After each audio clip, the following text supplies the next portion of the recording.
Thank you for joining us on Voice for Victims with Patricia King and Michelle Burkett. Hello, everyone, and welcome to Voice for Victims. I'm here with Patricia King today, and we want to talk about shame's lie. And, I know we've discussed shame before, and, when we're talking about giving victims voices and speaking to victims, it's something I don't know that we can actually talk about too much, Right. because it is so predominant and heavy in this situation. Actually, you don't even have to have been a victim per se to carry shame. Right. In fact, shame will lie to you that you're not even a victim. Right. Right. Shame will tell you you're It was at fault. my fault. Yeah. Right. And I was just sharing with you earlier how when I was 19 years of age, I got raped twice. Wow. In 1 year. It was about 6 months between each other. And in both situations, when I thought about it afterwards, I could have very much avoided it. And so I blamed myself for being in the wrong place at the wrong time, for not using wisdom, for like going home with one of the guys when I never should have gone home. I knew better. And so after it happens, you beat yourself up big time because you are so ashamed, not only of the actual act that happened to you, because it's terrifying when you are being forced against your will, to do something, when you're saying no, and your no isn't being heard, and you're trying to struggle and fight, and you're being pushed down. There's even a shame element there saying, I'm not even strong enough. Right. I'm not good enough to even push this or finish it off, right? But then afterwards, you go through all the thing, I'm bad, I'm evil to the core. If I was good at all, I wouldn't have let this happen. I would have been smarter, I would have been wiser, and you go, just beat yourself up big time. But the core of it is shame. And it went to work on me big time. In fact, I think the reason that I got set up the second time was because I didn't deal with the shame that happened on the first time.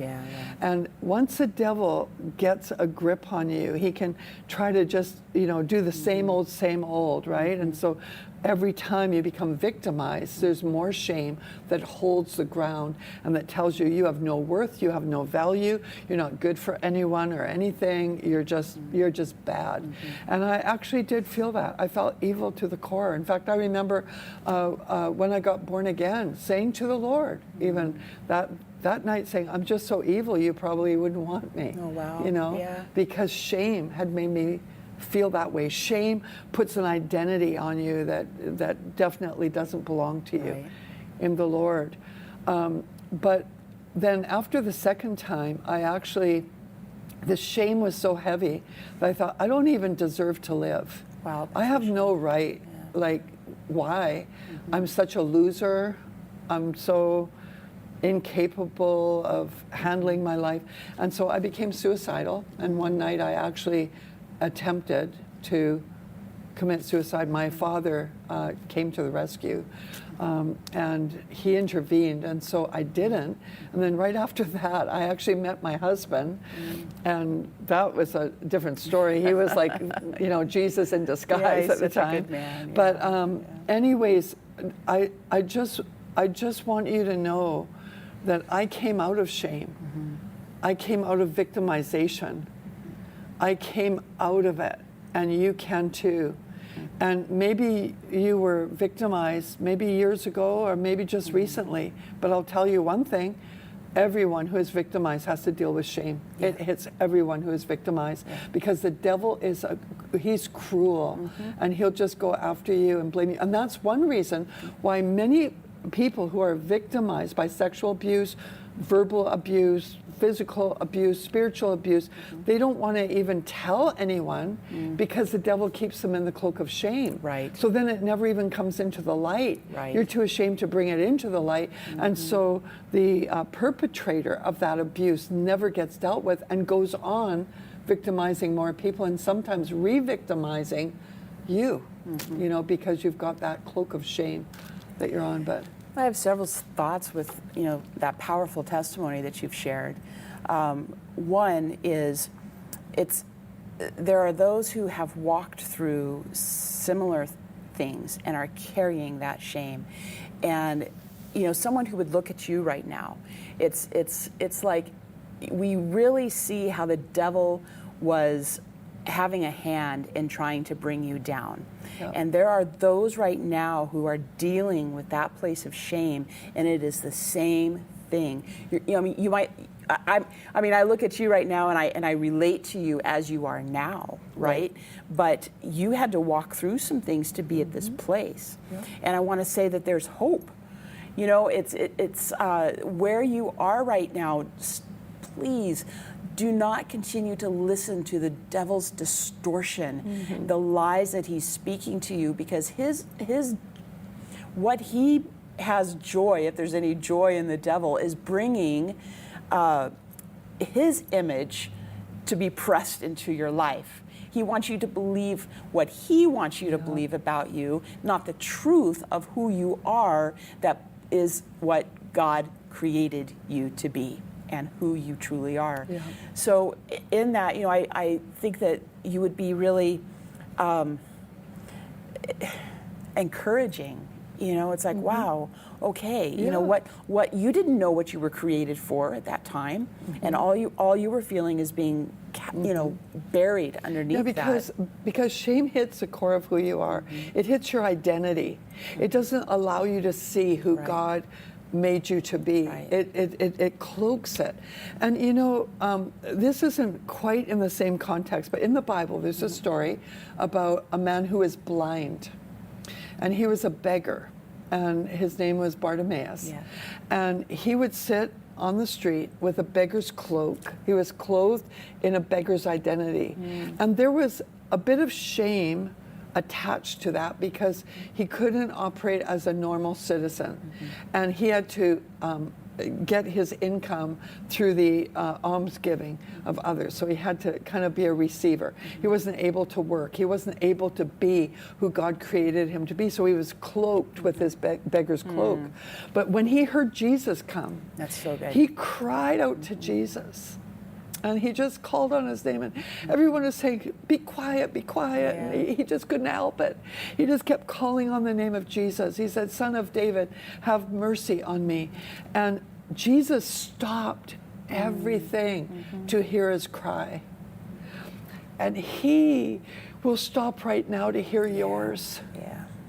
He is hearing your cry right now. He stopped the whole procession, and he said, bring him to me. And when they brought him, they went to him and said, Jesus wants to see you. And he threw off the cloak at that point. When he went to Jesus, he threw off that identity. He threw off shame, and he was determined never to pick it up again. Yeah, and he went to Jesus, and Jesus said, what do you want? And he said, I want to receive my sight. And Jesus gave him his sight, and he could see, and he followed Jesus.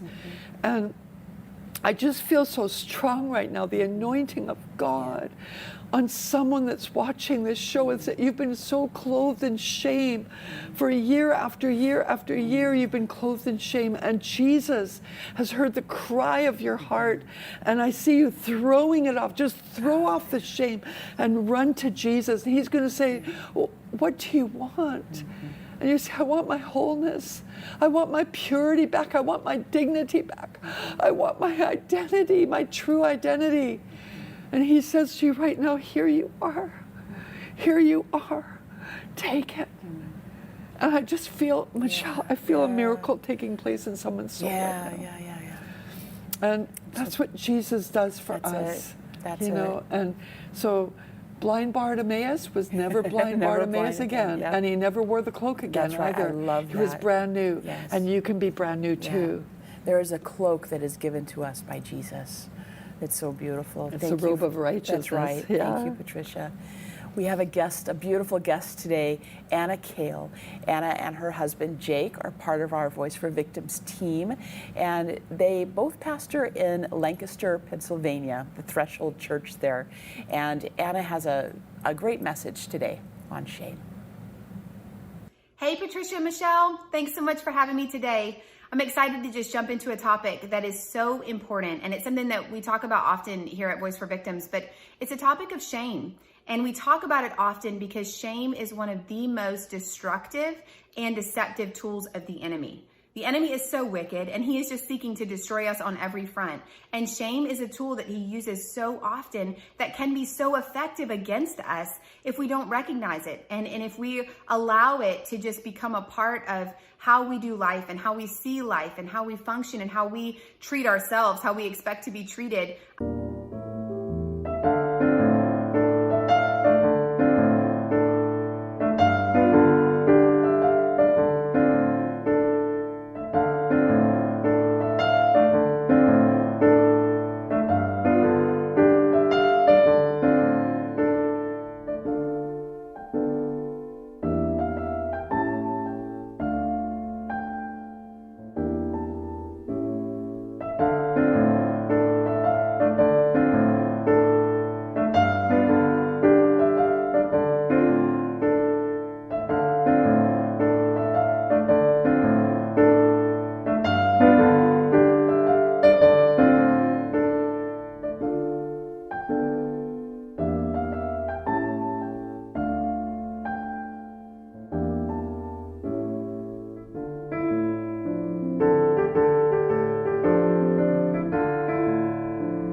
Because of the story that we have lived so far. And so Romans 10:11 says, "For the scripture says, everyone who believes in him will not be put to shame." So before I go any further, I just want to remind you that shame is not your portion. No matter what your story is, no matter what you have been through, no matter what you've done or had done to you, shame is not your portion. And so when I talk about shame, I'm going to actually read a definition for it because I feel like it's so helpful. Shame is the painful feeling arising from the consciousness of something dishonorable, improper, ridiculous, etc., done by oneself or another. Okay, so that's the emotion and the feeling of shame. There's also a spirit of shame that can come in when traumatic things occur or when dishonorable things or improper things happen, like abuse. All types of abuse can open the door for a spirit of shame. And so I wanted to read that because it just helps us identify, when shame is at work, what does that feel like in us? And also it's such an incredible reminder that it comes from things that we have done, but also that have been done to us.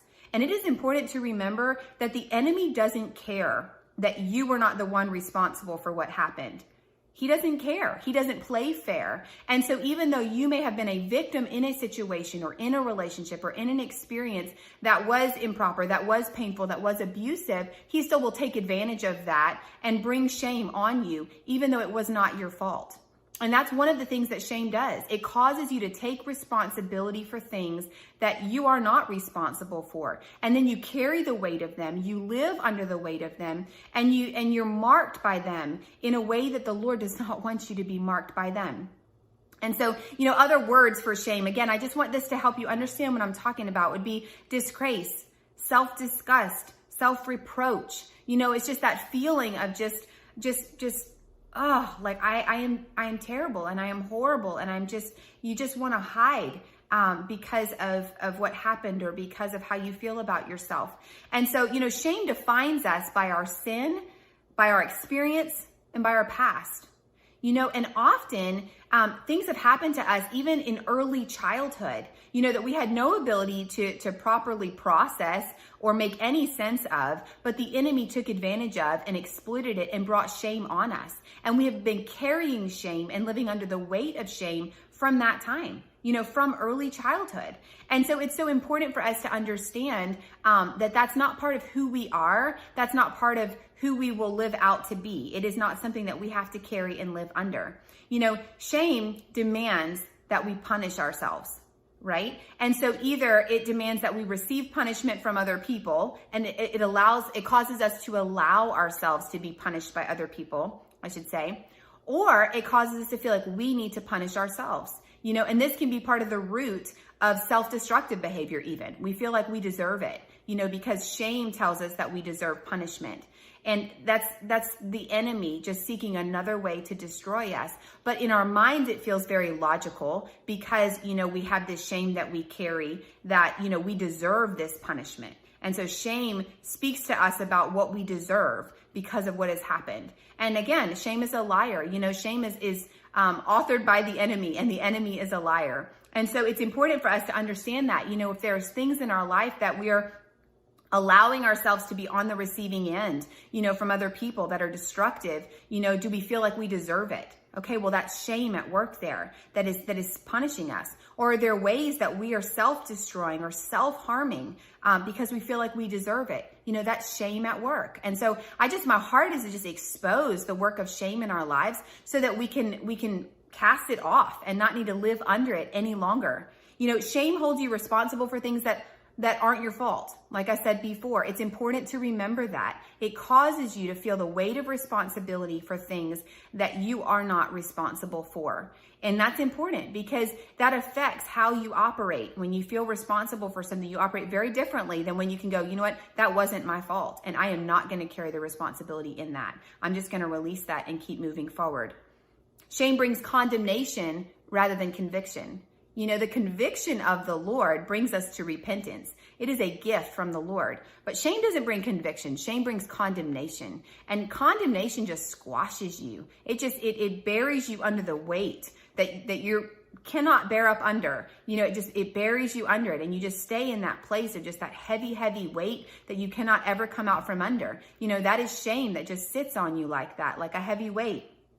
Shame keeps us focused on ourselves rather than on the Lord, because it's this awareness of how horrible we are, how undeserving we are, how much we deserve to be punished, or, you know, all of those things. It's very self-focused. Then it keeps us in this place of being focused on ourselves, which keeps us from being able to turn our attention to the Lord, to turn our attention to the future, to turn our attention to other people. And so shame does that. It just keeps us in this very introspective place in a way that is not healthy or productive.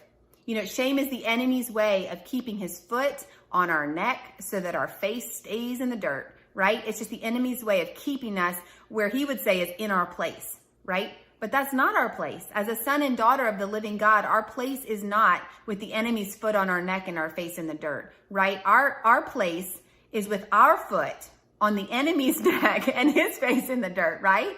And so we want to come out from under this weight of shame and begin to live in this place of being unashamed because of the work of the cross. You know, it's not because of us, it's because of Jesus. But we get to live in that place of victory. We get to be washed of the effects of our own sin and also of the sins that have been done against us. We get to be cleansed of that. And what that means is that we don't carry the shame associated with that any longer. We don't carry the weight of that any longer. And is it part of our story? Yes. Is it painful? Yes. But we don't have to live under the weight of it in the same way. It doesn't have to mark us. It doesn't have to be like a cloak that just sits on us for the rest of our story. We get to leave it behind because of the work of the cross.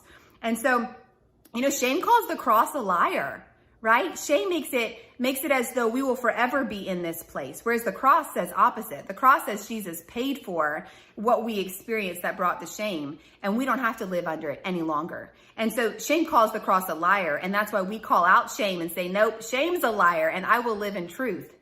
Shame is oppressive, but it can also become a very comfortable place for us to live because it's very familiar. If we have had shame placed on us for a long time, you know, from early childhood, it can become very familiar. And while it's painful and oppressive and heavy, it can still be comfortable for us. And it's good to remember that, because when something is comfortable, we can be reluctant to leave it. And so we have to come into agreement with truth and go, no, shame is not my portion. I will not live under this any longer. And bring the Lord into this situation to experience full freedom and to be able to cast off shame and no longer walk and bear under the weight of it. And so I just want to leave you with this verse from Isaiah 61. This is such a beautiful promise from the Lord. It says, instead of your shame, there shall be a double portion. Instead of dishonor, they shall rejoice in their lot. Therefore, in their land, they shall possess a double portion. They shall have everlasting joy. That is your portion in Jesus Christ. Anna, thank you so much. I love your insight into this subject, and I love how that you're even passionate and part of releasing people from shame. Thank you so much. And, you know, Patricia, I think I think it's been well said today, and I hope that whomever that was speaking to earlier in the program, that you'll write into us at voiceforvictims.life and let us know that that was you. So write in at help@voiceforvictims.life and let us know what God has done in your life today. Yeah, and also, if you're watching this program and you know those, maybe you haven't been a victim yourself, but you know people who are victimized, could you let us know? Because we have a prayer team. Do you know that some victims of abuse within the church have been told that they can't tell anyone, so they don't, and no one has interceded for them. No one has heard their story. They don't have a voice. They don't have any help, but that's what we're here for. That's what Voice for Victims is here for, to give help and support. And we can lead you. We have such a big network of those who can help. We have legal help, we have counseling help, and we can direct you to places that can help you.